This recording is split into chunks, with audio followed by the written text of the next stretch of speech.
Kadang ya banyak yang nyaranin juga, bang gitu kan, nikah aja sama orang Jepang gitu kan, cari cewek Jepang, cari pacar Jepang kayak gitu. Ya, kadang kalau aku juga kadang sering sering ngebayangin ya gimana ya rasanya gitu kan bisa punya pacar cewek Jepang, gimana rasanya nikah sama orang Jepang.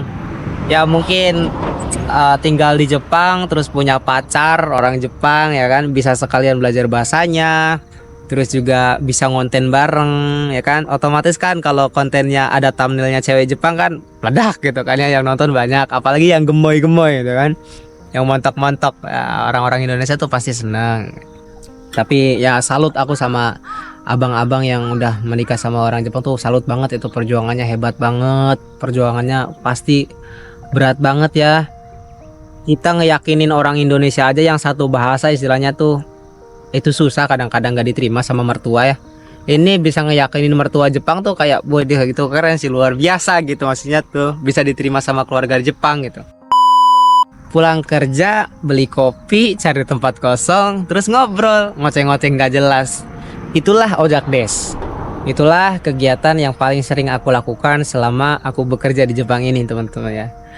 Selain karena aku suka ngoceh-ngoceh sendirian, aku juga orangnya suka bagi-bagi informasi, bagi-bagi cerita, keseharian, dan lain sebagainya. Orangnya suka ngomong, kayak gitu. Ya mungkin teman-teman yang ngikutin aku dari lama ya, dari pertama kali aku buat channel YouTube ini, mungkin kalian juga ya udah pada bosen mungkin ya. Udah tahu lah gitu kan. Ah, Ojak Des gitu kan. Ah, Ojak mah udah antara ngopi dan ngobrol gitu kan. Udah ngomong ngomong setiap kontennya. Ya akhir-akhir ini juga banyak komentar-komentar yang seperti itu. Ada yang ngapain lu gitu kan, ngoceh-ngoceh mulu gitu, ngomong-ngomong nggak jelas gitu, nggak bermutu, konten yang nggak bermutu. Ada yang kayak gitu, kontennya nggak asik, nggak seru, bosen, lagi-lagi videonya jalan, lagi-lagi videonya ngomong gitu kan, ngoceh gitu. Ada yang kayak gitu ya. Sebenarnya aku juga nggak begitu menanggapi terlalu serius ya, karena ya mungkin mereka juga nggak tahu bahwasanya ya channel ini emang dari dulunya kayak gitu gitu kan. Sampai ada yang nyaranin, mendingan lu cari cewek Jepang katanya, yang gemoy, yang cantik gitu kan, yang montok, terus jadiin pacar, terus konten bareng di YouTube, auto meledak katanya, auto viewersnya naik, subscribernya naik kayak gitu. Karena banyak katanya yang nikah sama orang Jepang terus bikin YouTube, baru beberapa video langsung meledak-ledak kayak gitu kan, langsung viral. Aduh, sampai nyaranin kayak gitu. Terus aku jawab aja, oke Des gitu, karena ya mungkin mereka nggak tahu ya visi dan misi aku membuat channel YouTube ini untuk apa gitu kan. Ya untuk teman-teman yang belum tahu kenapa aku buat channel YouTube, yang pertama sih awalnya aku bikin YouTube itu karena aku pengen ngasih tahu ke keluarga, ke teman-teman aja bahwa kehidupan sehari-hariku kayak gini loh gitu, seperti ini loh gitu. Jadi orang tua di rumah tuh bisa mantau dan bisa ngeliatin terus gitu kegiatan sehari-hariku. Dan ya memang seperti itu. Jadi setiap minggu pasti orang tua tuh tahu gitu kan, oh si Ojak kayak gini, kesini kayak gitu. Nah selain itu juga aku juga pengen ngedokumentasikan gitu, bahwasanya aku pernah membuat sesuatu di channel ini, sampai nanti suatu hari aku meninggal gitu, jadi ada bekasnya lah. Oh ini orang ini pernah hidup, pernah kayak gini gitu. Bahkan nanti anak cucuku tuh bisa ngeliat tuh, oh dulu kakek kayak gini ya gitu, seperti ini, seperti itulah. Nah kemudian selain itu juga aku pengen sedikit-sedikit mengedukasi, karena kebetulan gitu sekarang aku lagi bekerja di Jepang, menjalani kehidupan di sini. Bukan berarti apa ya, aku udah hebat gitu kan, udah tahu semuanya tentang Jepang, kemudian sok-sokan beri informasi, sok-sokan kayak gini, enggak. Justru aku selalu bagi pengalaman tuh yang aku tahu, yang aku alami gitu. Kadang-kadang juga dari cerita orang, dan itu pun aku langsung ngobrol sama dia. Aku tahu pengalamannya kayak gini, aku share ke teman-teman semua. Karena ya informasi soal magang ke Jepang, kerja di Jepang memang banyak. Memang udah banyak sekali, tapi kan pengalaman setiap orang beda-beda kayak gitu. Nah dari situ aku coba pengen untuk mencoba memberikan ketenangan, mencoba mencarikan jalan-jalan yang lebih apa ya, yang enak gitu kan buat dilalui. seperti kayak tipsnya seperti apa sih kalau misalkan menghadapi bos-bos yang kasar, bos yang galak, seperti segimana sih gitu kan realitanya di Jepang itu, kerja di Jepang tuh seperti apa. Mungkin sih seperti itu ya teman-teman. Ya dari dulu aku cuman ngobrol-ngobrol kayak gini, bukan juga cari kayak viewers yang meledak-ledak gitu kan, pengen viral, pengen ini, pengen itu, pengen inilah terlihat keren dan lain sebagainya. Nggak ada. Aku nggak pernah cari keren, nggak pernah cari hebat, cari apa. Kalian lihat aja dari video-video lamaku, pakaianku juga ya kayak gini-gini wae gitu kan. Terus juga ya paling tempatnya kayak seperti ini. Mau backgroundnya apa, mau seperti apa gitu. Karena tujuan setiap aku bikin video tuh aku selalu pengen kasih nilai gitu, selalu pengen kasih value ke teman-teman semua. Ada pelajaran yang bisa diambil dari video ini kayak gitu. Jadi kayak contoh, aku dulu pernah bikin kayak magang di Jepang, gaji tidak sesuai dengan ekspektasi. Apa sih value-nya? Aku bukan pengen nakut-nakutin teman-teman supaya jangan ke Jepang, bukan. Tapi apa ya, memberi gambaran bahwasanya nanti kalian tuh pas udah di Jepang tuh jangan terlalu terobsesi, jangan terlalu ambisi atau berekspektasi tinggi lah gitu. Dan juga menyelamatkan kalian dari ekspektasi keluarga-keluarga kalian, teman-teman. Gitu. Kenapa aku buat video kayak gitu tuh? Biar keluarga kalian yang di rumah juga, ibu bapak kalian tuh tahu, oh realitanya kerja di Jepang itu segini loh. Nggak seperti bayangan mereka yang gajinya tuh kan tahu sendirilah, kalkulator tetangga, ya kan? Semua orang yang nggak tahu apa-apa tiba-tiba oh gajinya gede di sana sekian sekian sekian. Itu kan 20-30 dapet. Nah, aku justru pengen nyelamatin itu. Biar setidaknya tuh ada beberapa tuh keluarga kamu juga tahu dan paham gitu kondisi kamu di luar negeri itu seperti apa, seperti ini loh gitu. Dan aku pun sama seperti itu untuk memberitahu keluargaku juga bahwasanya keadaanku di Jepang pun ya seperti ini loh, nggak seperti apa yang kalian bayangkan loh. Ya. Jadi minta perhatiannya lah. Kadang-kadang teman-teman ngeliat saudaranya udah kerja di Jepang, saudaranya udah kerja di luar negeri, kerja di Korea, banyak yang tiba-tiba ngemanfaati, minjem uang sampai 10 juta, 20 juta, 30 juta. Banyak yang seperti itu. Bahkan ada salah satu dari teman aku, uangnya tuh disimpan di orang tua, gak taunya dipinjem-pinjemin ke keluarganya, dan dibayarnya dicicil. Bahkan ada yang gak mau bayar malah berantem. Itu banyak kejadian yang seperti itu. Jadi kadang aku juga susah kalau misalkan apa ya, bilang ada yang mau pinjam uang. Waktu itu sempat ada mau pinjam 7 juta, 10 juta pun ada. Dan aku bilang gak ada ya gitu uangnya kalau segitu mah, karena saya juga butuh. Saya juga harus butuh buat diri sendiri ya kan, kehidupan diri sendiri. Belum aku juga punya utang yang harus dibayar, terus juga punya mama bapak yang harus dikirim, banyak kebutuhan gitu dan lain sebagainya. Dia nggak percaya dan wah masa sih gitu kan, pelit amat dan lain sebagainya kayak gitu.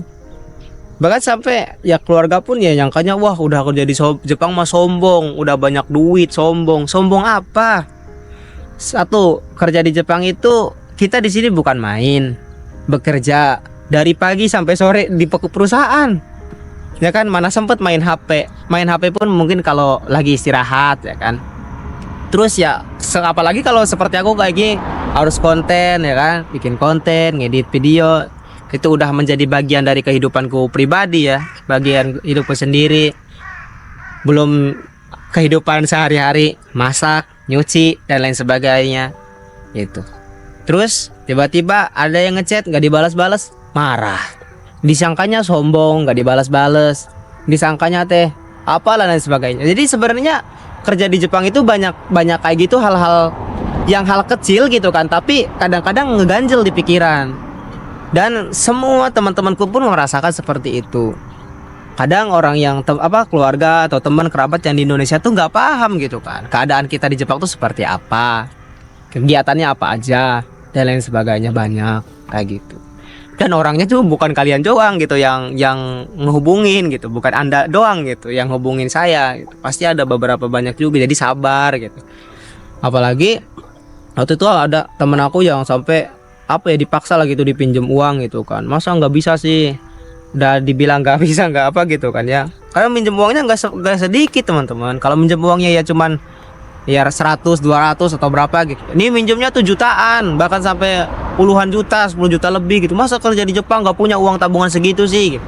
Jadi orang-orang yang kayak gitu tuh aneh gitu, aneh kalau menurut aku ya gitu. Jadi kayak gitulah ya, kalau ngobrol kayak gini tuh kadang kemana-mana teman-teman gitu. Jadi awalnya mah yang nge-YouTube ya untuk satu ya hiburan, senang-senang, dokumentasi, kemudian juga ya rame-ramean, malah kelanjutan gitu, keterusan. Ya udah sekalian edukasi aja itu. Ya kadang ngebahas tentang pekerjaan di Jepang seperti apa, kadang ngebahas tentang kehidupan, kadang ngebahas tentang apa, curhatan ya, kesalahan yang aku jalani gitu kan, cerita-cerita apa aja lah yang aku suka gitu. Jadi aku pun kadang nontonin lagi teman-teman, nontonin video-video yang udah lama, terus kadang-kadang ketawa-ketawa sendiri. Jadi inget tuh, oh momennya pas ini ya, oh waktu itu lagi kayak gini ya, kayak gitu. Dan dari pertama pun ya teman-teman, aku nggak benar-benar berharap banget gitu kalian harus nontonin channel aku tuh setiap saat, setiap hari harus nonton gitu. Enggak sama sekali teman-teman. Teman-teman suka, teman-teman hobi istilahnya gitu kan ya, untuk teman makan kalian, atau kalian punya apa, kalian lagi kesepian atau lagi ada waktu luang pengen nonton, ya tonton silahkan kayak gitu. Nggak pernah aku paksa kalian untuk kalian nonton, kalian subscribe, kalian like. Aku nggak pernah aku, ayo kalian subscribe aku, ayo kalian like aku, ayo kalian ini share aku. Enggak, aku cuma minta barangkali kalau misalkan kalian suka video ini, silahkan share ke teman-teman yang lain, barangkali teman-teman jadi suka gitu, mau nonton juga. Maksudnya yang aku bilang aku share pun ya video-video yang bermanfaat ya, kayak video misalkan tutorial apa, tutorial belajar bahasa Jepang dari nol, tutorial apa kayak gitu, yang istilahnya ya kalau di share pun bermanfaat. Kalau video-video kayak gini di share juga buat apa, ngobrol-ngobrol nggak jelas kan. Jadi cukup buat kayak teman ngobrol aja kita berdua kayak gitu. Itu awal-awalnya seperti itu.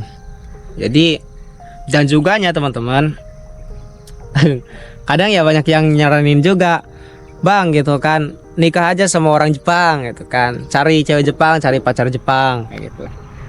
Ya kadang kalau aku juga kadang sering ngebayangin ya gimana ya rasanya gitu kan bisa punya pacar cewek Jepang, gimana rasanya nikah sama orang Jepang. Ya mungkin tinggal di Jepang terus punya pacar orang Jepang ya kan, bisa sekalian belajar bahasanya, terus juga bisa ngonten bareng ya kan. Otomatis kan kalau kontennya ada thumbnailnya cewek Jepang kan meledak gitu kan ya, yang nonton banyak, apalagi yang gemoy-gemoy gitu kan, yang mantap-mantap ya, orang-orang Indonesia tuh pasti senang. Ya itu kan cuma seandainya aja, ngebayangin aja. Tapi teman-teman ada alasan tertentu di balik semua itu. Ya satu, aku juga apa ya, merasa nggak pantas lah gitu kalau misalkan harus nikah sama orang Jepang. Gak cocok, mukaku aja pas-pasan kayak gini ya, jelek. Dan juga aku minder lah, orang Jepang kan orang berada semua, aku lihat gitu kan, orang punya. Aku mau orang nggak punya aslinya orang yang susah lah teman-teman di kampung teh, makanya datang ke Jepang Soten ya ini pengen merubah nasib gitu. Jadi sebenarnya gitu, banyak mindernya dan nggak enak. Dan juga yang paling utama, aku udah punya janji sama perempuan yang dia nemenin aku udah sejak 7 tahun yang lalu lah gitu. Jadi kita tuh ya bareng-bareng lah istilahnya teh gitu, saling bantu-membantu. Ya itulah, sama satu perempuan, dan aku janji bakal nikahin dia gitu. Dan janji itu tuh aku pegang terus menerus gitu, dan aku nggak bakalan nikah sama siapapun kalau misalkan nggak sama dia gitu. Itu janji yang paling brutal yang pernah aku ucap, dan entah itu secara spontan ya nggak tahu ya, aku emang orangnya seperti itu teman-teman. Kadang-kadang ya dengan secara spontan aku kadang bilang kayak gitu, janji bahwasanya aku kalau nggak sama kamu, nggak nikah sama kamu, aku nggak bakal nikah sama yang lain gitu. Seumur hidup aku ya, aku paling akan coba untuk membuka panti asuhan gitu, ngurus anak-anak panti dan lain sebagainya. Aku kebayangnya kayak gitulah, nanti ke depan gimana ya kalau misalkan dia sama orang lain gitu kan. Karena aku pokoknya janjiku tuh aku nggak bakal sama siapapun. Jadi Ya kita liatin aja nanti teman-teman bisa tontonin terus nih channel Ojak Des 10 tahun 20 tahun ke depan ya. Kalau misalkan aku punya istri dan punya anak berarti aku sama orang itu. Kalau enggak berarti aku enggak. Berarti dia sama orang lain ya, diambil orang kayak gitu. Jadi sedalam itu cinta aku tes teman-teman, asai. Ya aduh, udah bicaranya cinta mah dalam kalau sama aku mah guys. Ini by the way nya, kopinya belum diminum. Jadi harus diminum dulu guys. Bismillahirrahmanirrahim. Jadi namanya janji kan harus ditepati. Laki-laki itu yang dipegang omongannya kan. Tuh, jadi dia tuh nemenin teh dari ya aku gak punya kerjaan pisan lah. Dari ya emang kita kayak pacaran tapi pacaran pun LDRan terus gitu. Aku belum pernah ketemu sama dia, jarang jalan, jarang main ke rumahnya pun aku belum pernah. Jadi emang ya tapi kita bareng-bareng aja gitu kan, saling support lah. Dia yang support aku lah, yang nguatin aku setiap saat gitu, dari gak punya kerjaan terus kuli bangunan terus jualan nasi goreng gitu kan. Wanita yang gak malu lah gitu punya aku kan minderan terus orangnya teman-teman, minder lah. Jadi makanya aku nggak bisa jadi keren tuh, nggak bisa jadi laki-laki keren tuh nggak bisa karena minder gitu, nggak pantas kayaknya tuh orang kayak aku keren gitu. Kayak gitu dari dulu tuh selalu seperti itu. Tuh, makanya ya sampai sekarang ya aku nggak bakalan ngelepasin dia ya, orang yang nerima aku pas aku lagi hancur-hancurnya gitu, lagi susah-susahnya gitu. Tuh teman-teman. Ya mungkin kalau nggak sama dia mungkin aku bakalan ngurus ibu dan adik sampai akhir hayatku nanti, seperti itu. Sedih juga gitu ya. Kalau cinta tuh antara bahagia dan kecewa ya kan, asik. Kalau bahagia, kalau jadi ya bahagia selamat. Kalau enggak, kalau misalkan gagal nih ya kecewa yang harus ditanggung ya kan. Set. Alhamdulillah. Di kalau misalkan ditanya bang, nikah aja bang sama orang Jepang, enggak lah, aku mah enggak, dengan sama orang Indonesia aja. Kenapa milih sama orang Indonesia aja, enggak sama orang Jepang? Pertama, agama, aku nggak mau ribet lah gitu kan, aku pengen cari yang seagama aja gitu. Aku orangnya agama aku di agama aja nggak begitu paham gitu, nggak begitu paham agama, apalagi kalau harus beda agama lebih ribet lah gitu ya. Jadi cari, kata bapak teh cari yang seagama aja dulu tuh, pesan bapak mah. Terus cari yang nerima kamu itu, kalau kata bapak mah karena susah cari orang yang nerima, apalagi nerima kita dari bawah, dari kita waktu susah. Kalau kita udah kaya mah, kalau kita udah sukses, udah berjaya, semuanya pasti datang mengikutin ya kan. Banyak yang suka, banyak yang cinta, banyak yang pengen nikah kayak gitu. Tapi yang nemenin dari bawah, dari nol tuh susah.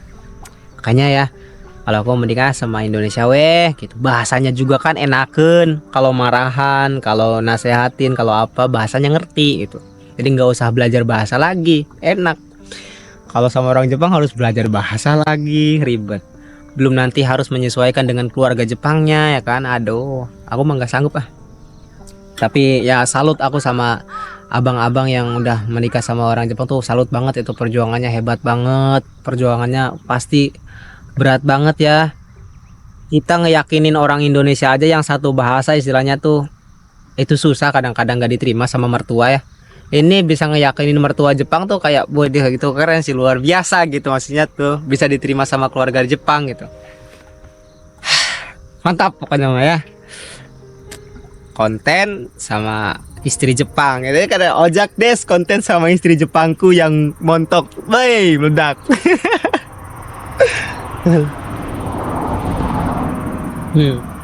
Ya, beginilah teman-teman ya suasana di sini, kegiatan yang aku alami dan channel YouTube yang aku urus dari lama ya seperti ini. Terima kasih juga ya atas support teman-teman semua, atas dukungan kalian semua. Aku jadi semangat terus gitu kan. Hari-hariku tuh jadi nggak kesepian karena mikirin ide konten ya kan, mikirin pertanyaan-pertanyaan kalian yang sangat banyak sekali. Pertanyaannya tuh aneh-aneh, Padahal jujur aku pun hanya sebatas anak magang, bukan orang yang tahu semuanya tentang Jepang-Jepang ini. Gak tahu bahasa Jepangku pun ya masih pemula. Tapi teman-teman semua pertanyaannya luar biasa. Dan itulah yang membuat aku terus maju dan berkembang. Dari pertanyaan kalian itu aku cari tahu kan. Cari tahu di internet, cari tahu ke teman-teman yang lain, tanya-tanya dan lain sebagainya. Jadi pengetahuan juga gitu buat aku pribadi. Dari situ meskipun ya kadang-kadang nggak bisa jawab satu persatu komentar kalian di YouTube yang begitu banyak sekali dari video-video yang lama, kayak gitu. Paling ya aku paling bisa jawab di video yang baru, yang belah. Kalau yang lama-lama tuh udah ke salip-salip gitu kan, udah ketilep-tilep. Dan juga kalau sekarang itu bukan cuman di YouTube ya, karena aku juga kan punya akun di TikTok sama di Instagram. Jadi kebagi-bagi waktunya teman-teman. Kalau misalkan akunya nggak sambil kerja mah kayaknya kecekel ya gitu, kepegang gitu. Kayak dulu mah awal-awal aku terjun di dunia perkontenan ini kan di YouTube doang. Jadi tuh enakan gitu. Paling ya teman-teman yang di YouTube yang bisa aku balesin, semua aku balesin komentar kalian pun. Karena waktuku full gitu kan. Pulang kerja, kalau malamnya ya ada waktu balas-balasin komen di YouTube. Kalau sekarang kebagi-bagi, balesin DM kalian di Instagram banyak banget. Apalagi di TikTok banyak banget. Di TikTok tuh lebih random lagi pertanyaannya ya. Tentang bahasa Jepang lah, karena konten di TikTok kan bahasa Jepang gitu. Jadi waduh, makin pusing. Tapi seneng banget teman-teman udah memberikan perhatian kalian gitu ke konten-kontenku. Kalian tonton, kalian komen-komen, seneng banget aku jujur. Aku kalau bacain komentar kalian tuh kayak sambil ketawa-ketawa gitu, sambil senyum-senyum gitu. Ya gitulah. Ya seperti ini teman-teman, aku Ojak Des yang biasa dipanggil A Ojak gitu kan ya. Channel yang penuh suka duka ini, dengan kopi di tangan, tempat yang kosong, dan cerita-cerita yang yang mantap lah ya. Oke teman-teman, aku pulang dulu, ngedit video langsung upload lah. Bismillah. Pulang ini tak langsung makan ayam. Karena apa? Karena udah bikin konten. Jadi aku kalau udah konten tuh pasti tak kasih diriku tuh makanan yang enak gitu. Karena udah berkegiatan lah istilahnya ya. Kalau rebahan memang tak kasih telur lah. Pulang dulunya. Assalamualaikum warahmatullahi wabarakatuh. Terima kasih brother-brother semuanya, sehat selalu. Salam Ojak Des.